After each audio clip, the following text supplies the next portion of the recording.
मुरली अमृत की धारा है धारा, जो देती दुखों से किनारा। मुरली अमृत की धारा है धारा, जो देती दुखों से किनारा। भूले जीवन में हो जाए शिव बाबा मुरली में समझाए। भूले जीवन में हो जाए शिव बाबा। ओम शांति। आज की तारीख है 3/5/2024 के बाबा के साकार महावाक्य। मीठे बच्चे, इस दुख धाम को जीते जी तलाक दो, क्योंकि तुम्हें सुख धाम जाना है।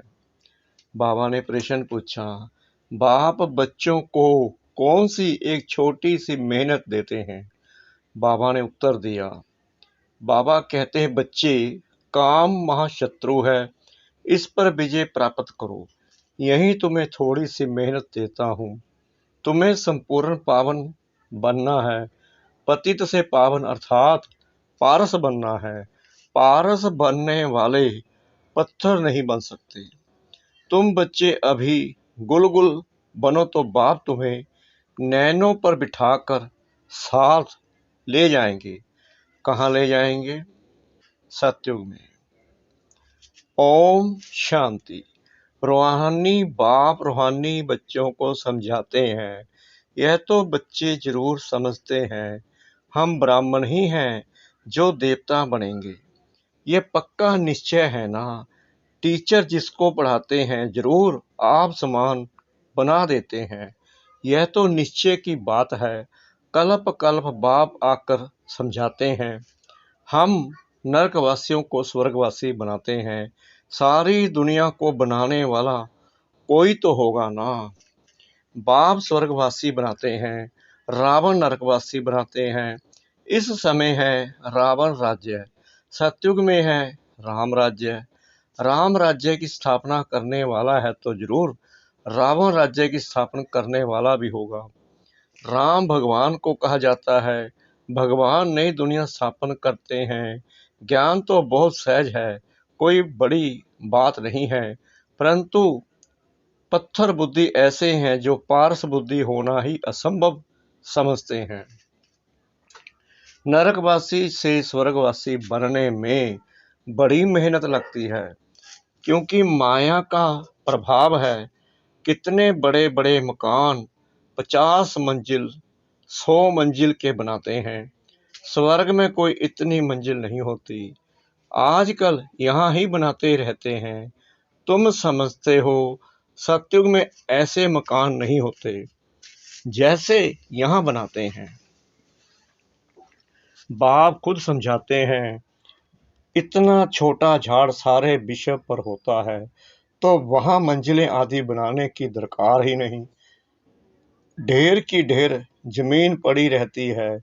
यहाँ तो जमीन है नहीं, इसलिए जमीन का दाम कितना बढ़ गया है।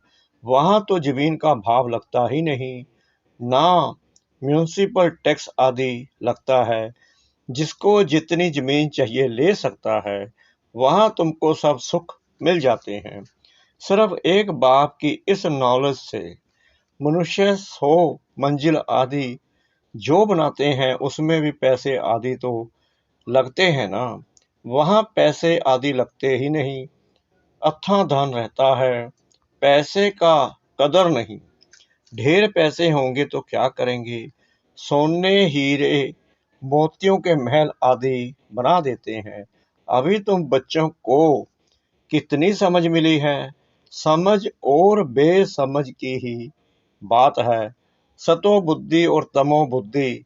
सतो प्रधान स्वर्ग के मालिक, तमोगुणी बुद्धि नरक के मालिक। यह तो स्वर्ग नहीं है, यह है रौरव नरक। बहुत दुखी हैं, इसलिए पुकारते हैं भगवान को, फिर भूल जाते हैं।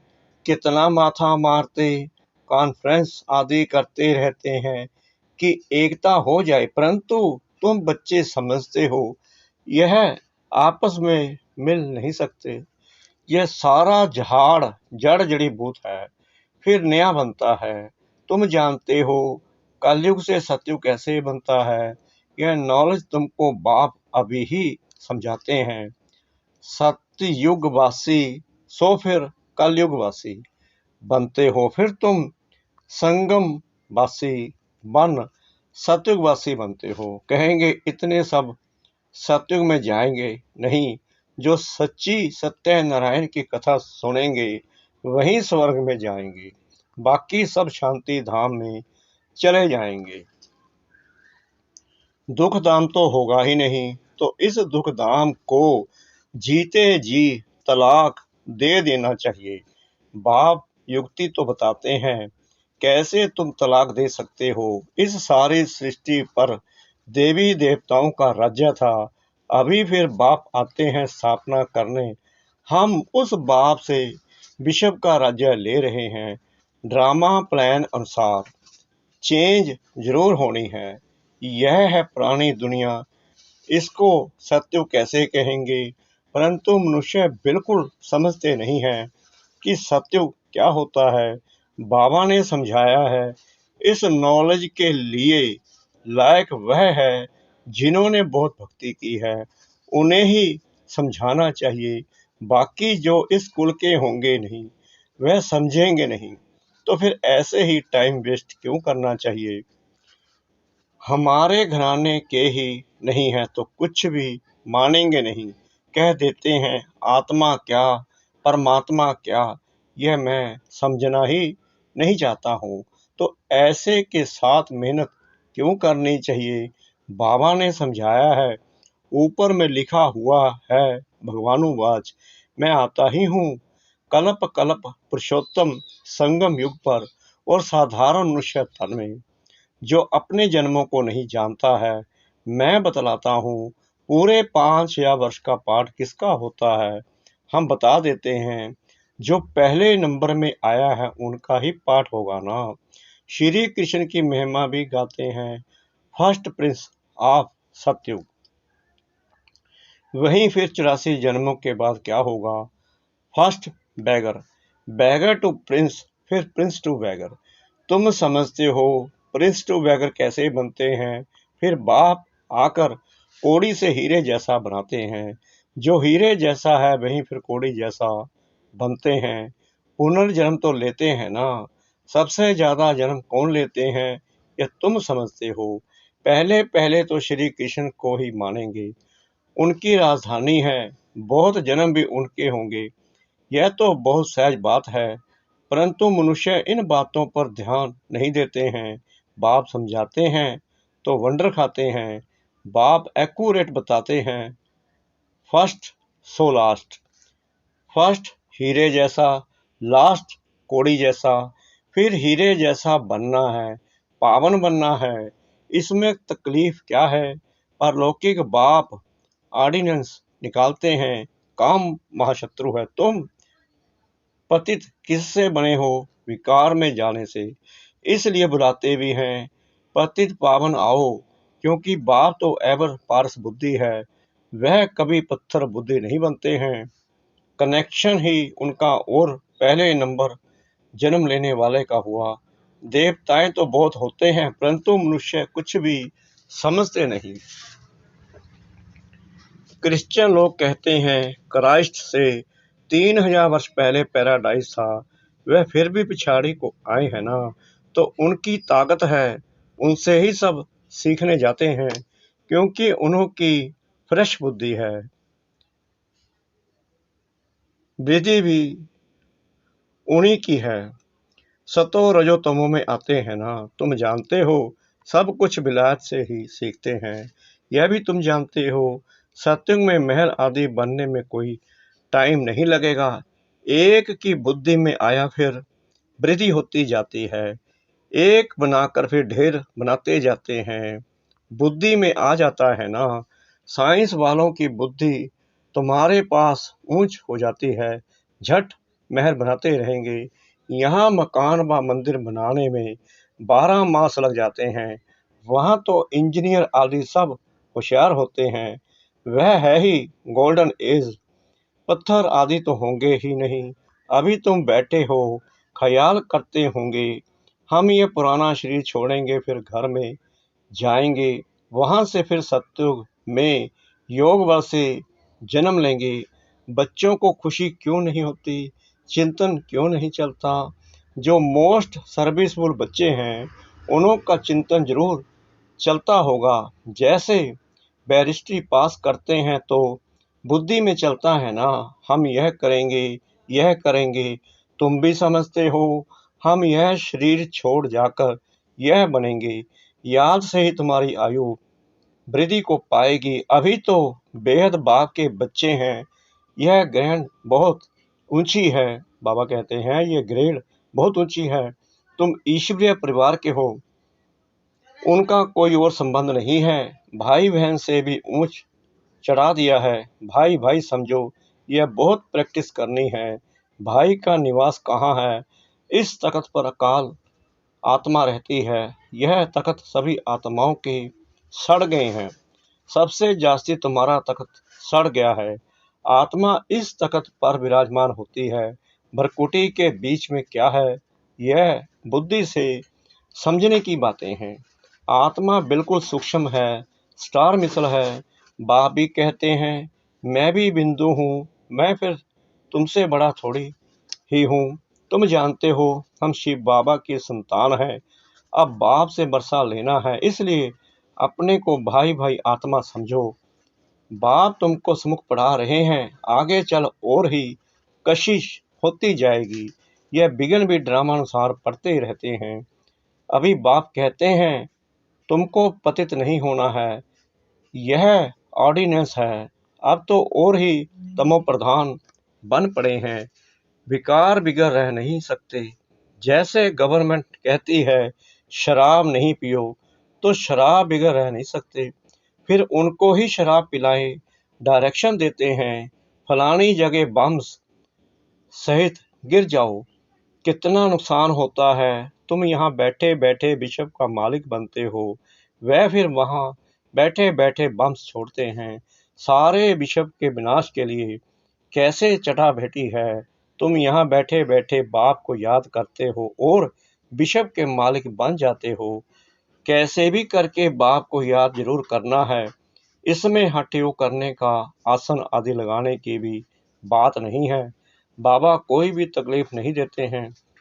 कैसे भी बैठो, सिर्फ तुम याद करो कि हम मोस्ट बिलीवेड यानी प्यारे बच्चे हैं। तुमको बादशाही ऐसे मिलती है जैसे माखन से बाल। गाते भी हैं सेकंड में जीवन मुक्ति, कहाँ भी बैठो घूमो फिरो बाप को याद करो।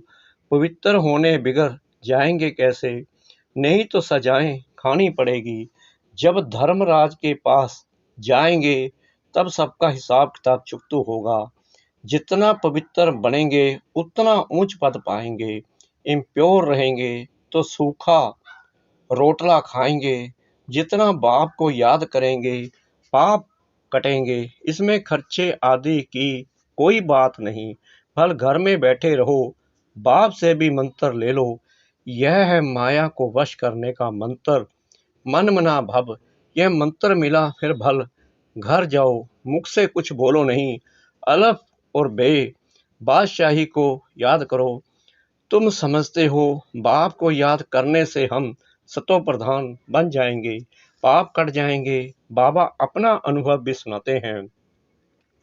भोजन पर बैठता हूँ, अच्छा हम बाबा को याद कर खाते हैं, फिर झट भूल जाता हूँ, क्योंकि गाया जाता है जिनके मत्थे मामला कितना ख्याल करना पड़ता है। फलाने की आत्मा बहुत सर्विस करती है, उनको याद करना है। सर्विस भूल बच्चों को बहुत प्यार करते हैं। तुमको भी कहते हैं इस शरीर में जो आत्मा विराजमान है उनको याद करो। यहाँ तुम आते ही हो शिव बाबा के पास, बाप वहां से नीचे आए हैं। तुम सबको कहते भी हो भगवान आया है, परंतु समझते नहीं। युक्ति से बताना पड़े, हद और बेहद के दो बाप हैं। अब बेहद का बाप रजाजी दे रहे हैं। पुरानी दुनिया का विनाश भी सामने खड़ा है। एक धर्म की स्थापना, अनेक धर्मों का विनाश होता है। आप कहते हैं माम एकम याद करो। तो तुम्हारे पाप भस्म हो जाएंगे। यह योग अग्नि है जिससे तुम तमो प्रधान से सतो प्रधान बन जाएंगे। यह तरीका बाप ने ही बताया है, तुम बच्चे जानते हो। बाप सबको गुलगुल बनाकर नैनों पर बिठाए ले जाते हैं। कौन से नैन? ज्ञान के। आत्माओं को ले जाते हैं, समझते हो? जाना तो जरूर है। उनसे पहले क्यों ना बाप से बरसा तो ले लें। कमाई भी बहुत भारी है, बाप को भूलने से फिर घाटा भी बहुत है। पक्के व्यापारी बनो, बाप को याद करने से ही आत्मा पवित्र बनेगी। फिर एक शरीर छोड़ दूसरा जाकर लेंगे। तो बाप कहते हैं, मीठे मीठे बच्चों, देही अभिमानी बनो। ये आदत पक्की डालनी पड़े। अपने को आत्मा समझ बाप से पढ़ते रहो तो बेड़ा पार हो जाएगा। शिवालय में चले जाएंगे। चंद्रकांत वेदांत में भी यह कथा है। बोट यानी कि नाव कैसे चलती है, बीच में उतरते हैं, कोई चीज में दिल लग जाती है, स्टीमर चला जाता है। यह भक्ति मार्ग के शास्त्र भी बनेंगे, तुम पढ़ेंगे। फिर जब बाबा आएंगे तो यह सब छोड़ देंगे। बाप आते हैं सबको ले जाने। भारत का उत्थान और पतन कैसे होता है, कितना क्लियर है। यह सांवरा और गोरा बनता है। ब्रह्मा सो विष्णु, विष्णु सो ब्रह्मा। एक तो सिर्फ नहीं बनता है ना, यह सारी समझानी है। श्री कृष्ण की भी समझानी है। गोरा और सावरा स्वर्ग में जाते हैं तो नरक को लात मारते हैं। यह चित्तर में क्लियर है ना। राजाई के चित्तर भी तुम्हारे बनाए थे। अच्छा, मीठे मीठे सिकरा दे बच्चों प्रति माता पिता बाप दादा का याद प्यार और गुड मॉर्निंग। रूहानी बाप की रूहानी बच्चों को नमस्ते। हम रूहानी बच्चों की रूहानी बाप दादा को श्रद्धा भरी प्रेम भरी नमस्ते। शुक्रिया बाबा, शुक्रिया बाबा, शुक्रिया बाबा इस मीठी मीठी मीठी मुरली के लिए। धारणा के लिए मुख्य सार। नंबर 1, बाप के ऑर्डिनेंस को पालन करने के लिए हम आत्मा भाई भाई हैं। बरकुडी के बीच में हमारा निवास है। हम बेहद बाप के बच्चे हैं। हमारा यह ईश्वरीय परिवार है। इस स्मृति में रहना है। देही अभिमानी बनने की आदत डालनी है। नंबर 2, धर्मराज की सजाओं से छूटने के लिए अपने सब हिसाब किताब चुकतू करने हैं। माया को वश करने का जो मंत्र मिला है उसको याद रखते सतो प्रधान बनना है। वरदान, सतगुरु परमपिता परमात्मा जी का बिंदी रूप में स्थित रह, औरों को भी ड्रामा के बिंदी की स्मृति दिलाने वाले विघ्न विनाशक भव। जो बच्चे किसी भी बात में क्वेश्चन मार्क नहीं करते, सदा बिंदी रूप में स्थित रह, हर कार्य में औरों को भी ड्रामा की बिंदी स्मृति में दिलाते हैं, उन्हें ही विघ्न विनाशक कहा जाता है। वह औरों को भी समर्थ बनाकर सफलता की मंजिल के समीप ले आते हैं। वह हद की सफलता की प्राप्ति को देख खुश नहीं होते, लेकिन बेहद की सफलता मूर्त होते हैं। सदा एक रस एक श्रेष्ठ स्थिति में स्थित रहते हैं। वह अपनी सफलता की सब स्थिति से असफलता को भी परिवर्तन कर देते हैं। स्लोगन, दुआएं लो दुआएं दो तो बहुत जल्दी माया जीत बन जाएंगी। दुआएं लो दुआएं दो तो बहुत जल्दी माया जीत बन जाएंगे। ओम शांति।